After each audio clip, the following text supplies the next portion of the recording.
বিসমিল্লাহ রহমান রহিম। হে সমস্ত জগতবাসী, আজ আমি শামীম আলী চিশতি আপনাদের সামনে যে আলোচনাটি নিয়ে আসলাম সেটি ছোট একটি আলোচনা। সেটি হলো, দেখুন, মানুষকে আল্লাহ বলেছে তোমরা সুপথে থাকো, ভালো পথে থাকো, ভালো হয়ে চলো, তোমরা আমাকে জানো, চেনার চেষ্টা করো, আমার ইবাদত করো।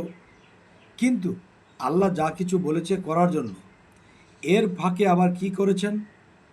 ছয়টা রিপু মানুষের মধ্যে দিয়েছে। ছয়টা রিপু কি কি? কাম, ক্রোধ, লোভ, মোহ, মায়া, মাৎসর্য। এই ছয়টা রিপু ছয় দিকে টানে।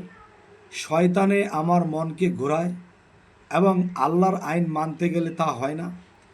তাহলে আল্লাহ বলেছে ইবাদত করো, আবার আল্লাহ আমাদের বিপক্ষের কাউকে দিয়ে দিয়েছে।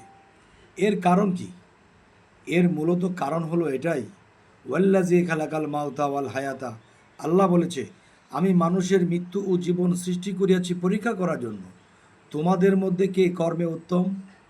যিনি কর্মে উত্তম, প্রেমে উত্তম, ভক্তিতে উত্তম, সেই ব্যক্তি কি ছয় রিপুও পাবে না? তাকে শয়তানে ঘোরাতে পারবে না।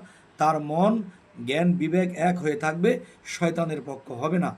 এটাই কিন্তু আমাদের পরীক্ষা। অবশ্য যদি এই কথাগুলো বুঝতে পারেন তাহলে এটাই করতে হবে। এবং যদি আমাদের এই আলোচনা ভালো লাগে অবশ্যই ফলো দিয়ে রাখবেন। সকলে ভালো থাকবেন। আল্লাহ হাফিজ।